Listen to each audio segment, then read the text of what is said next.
नमस्कार दोस्तों, जरा सोचिए आप एक मेट्रो सिटी की रोड पर खड़े हैं और चारों तरफ गाड़ियां हैं, लेकिन कोई आवाज नहीं, कोई धुआं नहीं, ना ही इंजन की दरदराहट और ना ही पेट्रोल की बदबू, बस एक ठंडी सी हवा और आजू बाजू कुछ गाड़ियां। ये सोचने में फ्यूचर जैसा लग रहा है ना? लेकिन क्या ये हकीकत बनने वाला है? क्या इंडिया वाकई इलेक्ट्रिक व्हीकल्स की दुनिया में कदम रख चुका है, या फिर ये एक सिर्फ मार्केटिंग स्टंट है, या फिर एक नया ट्रेंड जिसमें लोग एक्साइटमेंट से कूद तो रहे हैं लेकिन जमीनी हकीकत शायद उनको मालूम ही नहीं है। आज का टॉपिक यही है, electric vehicles in India, the future और जस्ट अ हाइप। तो वीडियो को आखिर तक देखिए क्योंकि हम इसमें जानेंगे ईवीज की हिस्ट्री, इंडिया में किस हद तक इलेक्ट्रिक व्हीकल्स बढ़ रहे हैं, क्या ये सच में जीरो पॉल्यूशन है, गवर्नमेंट पॉलिसीज, सब्सिडी बेनिफिट्स, और सबसे बड़ा सवाल कि क्या ये आम आदमी के लिए प्रैक्टिकल है भी या नहीं। सबसे पहले बात करते हैं कि इलेक्ट्रिक व्हीकल्स की शुरुआत किससे हुई। बहुत लोगों को लगता होगा कि ये एक नया इन्वेंशन है, लेकिन ऐसा नहीं है दोस्तों। ईवीज का इतिहास 100 साल से भी पुराना रहा है। सबसे पहले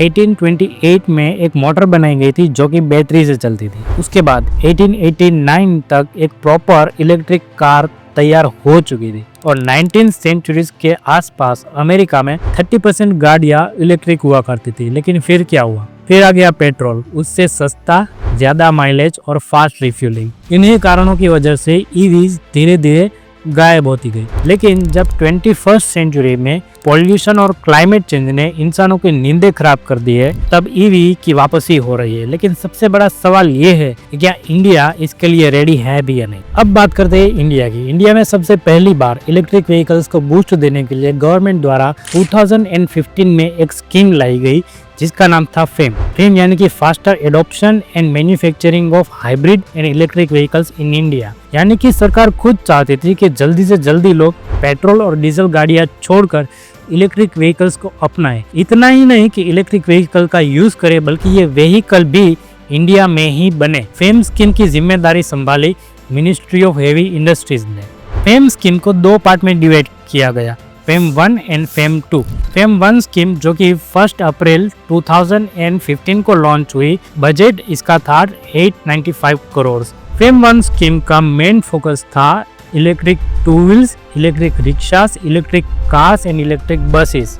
लेकिन फेम 1 स्कीम जो कि ट्रायल बेसिस पे था, मार्केट को टटोलने के लिए और लोगों के बीच इलेक्ट्रिक व्हीकल्स के प्रति रुचि जानने के लिए। उसके बाद फेम 2 स्कीम आती है 2019 में। लेकिन इस बार गवर्नमेंट बिल्कुल क्लियर थी कि इस बार उनकी प्रायोरिटी कॉमर्शियल व्हीकल और पब्लिक ट्रांसपोर्ट पे है, और इसके तहत कुछ टारगेट्स भी सेट किए गए, जैसे कि 10 लाख इलेक्ट्रिक टू व्हील्स ताकि एक आम आदमी का स्कूटर स्मार्ट और सस्टेनेबल बने, 5 लाख इलेक्ट्रिक रिक्शास ताकि लास्ट माइल कनेक्टिविटी ग्रीन और अफोर्डेबल बने, 50,000 इलेक्ट्रिक कारें खास तौर पर टैक्सी और फ्लीट जैसी सर्विसों में ताकि शहरों में पोल्यूशन कम हो, और 7,000 इलेक्ट्रिक बसेस जो कि यूज हो रही हो पब्लिक ट्रांसपोर्ट में। लेकिन इस बार गवर्नमेंट ने सिर्फ गाड़ियों पर फोकस नहीं किया, बल्कि इस बार फोकस किया चार्जिंग स्टेशन पर भी। टारगेट रखा गया हर 25 किलोमीटर पर एक ईवी चार्जिंग स्टेशन की, खास करके मेट्रो सिटीज और स्मार्ट सिटीज में। आज कई सारे चार्जिंग स्टेशन को मंजूरी भी मिल चुकी है, और भी एडिशनल टारगेट्स रखे गए, जैसे कि lithium ion battery based EVs को प्रायोरिटी देना,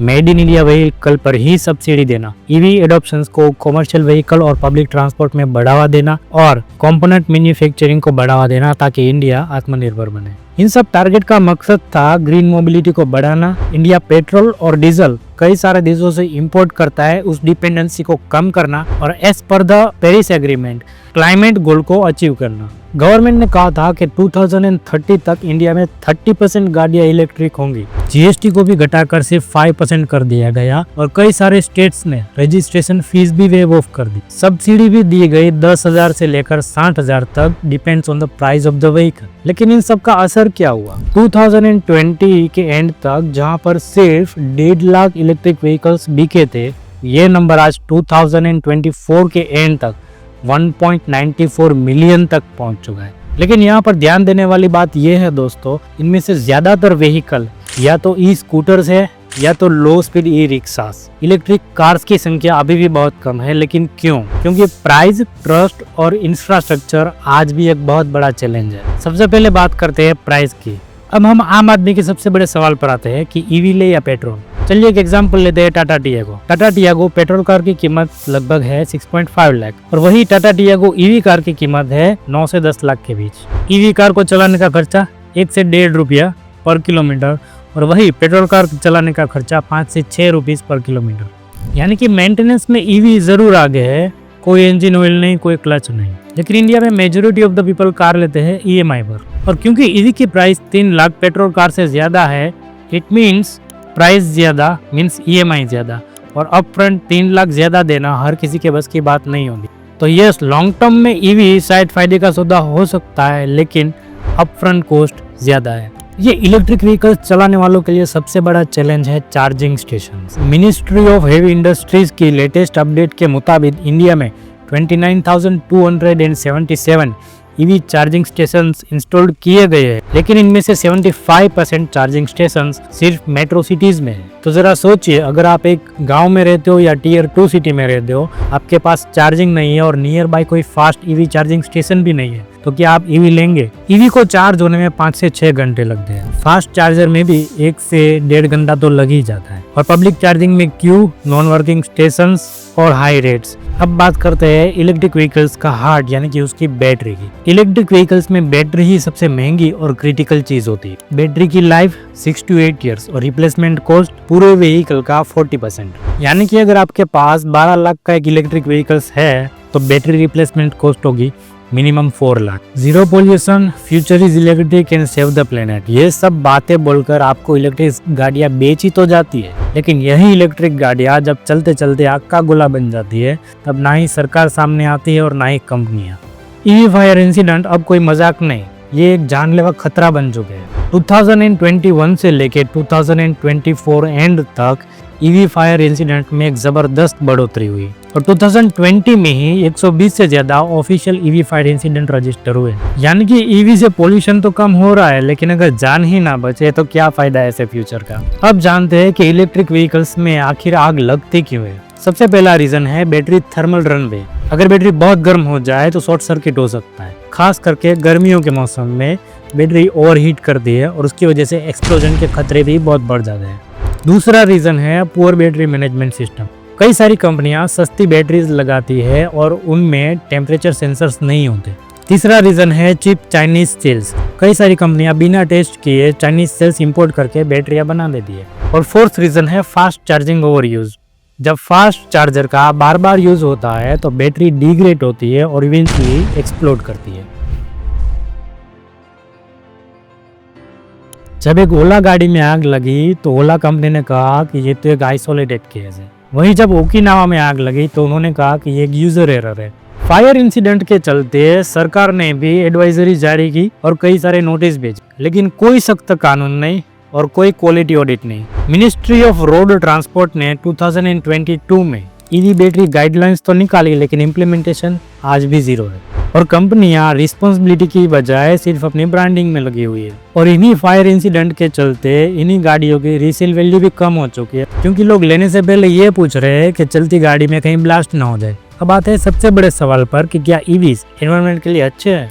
देखिए, ईवीज चलते वक्त एमिशंस नहीं करते, सही बात है, लेकिन ईवीज को चार्ज करने वाली इलेक्ट्रिसिटी वो कहाँ से आती है। इंडिया में 70% इलेक्ट्रिसिटी जनरेट होती है कोल से। यानी कि आप धुआं आप अपनी गाड़ी से तो नहीं निकाल रहे, लेकिन बिजली घर से जरूर निकाल रहे हैं। यानी कि ये जीरो एमिशन नहीं, शिफ्टेड एमिशन है। बैटरीज में यूज होने वाले लिथियम, निकल और कोबाल्ट, उसकी माइनिंग भी बहुत टॉक्सिक होती है। और कोंगो जैसे देशों में छोटे बच्चे माइनिंग साइट्स पर काम करते हैं कोबाल्ट के लिए। ईवी की बैटरियां 6 से 8 साल में बेकार हो जाती है। और तब सबसे बड़ा खतरा आता है बैटरी डिस्पोजल, क्योंकि उन्हें रिसाइकल करना कॉम्प्लेक्स, कॉस्टली और काफी टॉक्सिक है। और लिथियम बैटरियां अगर जमीन में डंप कर दी जाए तो पानी में जहर घुल सकता है। और इंडिया में अभी तक कोई मास ईवी बैटरी रिसाइकलिंग पॉलिसी है ही नहीं। इंडिया में अगर ग्राउंड रियलिटी की बात करें तो इंडिया में ज्यादातर गाड़ियां चाइना से इम्पोर्टेड सेल्स ही यूज कर दी है। चाइना इस मार्केट का बॉस है। पूरे वर्ल्ड की 60% बैटरीज चाइना ही बनाता है। यानी हम ईवी फ्यूचर के नाम पर फ्यूचर के लिए चाइना के ऊपर डिपेंडेंट हो रहे हैं। इंडिया में ना ही लिथियम है और ना ही अच्छा रिसाइकल इंफ्रास्ट्रक्चर। और पब्लिक चार्जिंग स्टेशंस में इलेक्ट्रिसिटी मोस्टली थर्मल प्लांट से आती है। यानी कि ये सब ग्रीन दिखता है, लेकिन असल में ब्लैक स्मोक छुपा हुआ होता है। ईवी को इंडिया में ग्रो करने के लिए बहुत सारे चैलेंजेस है।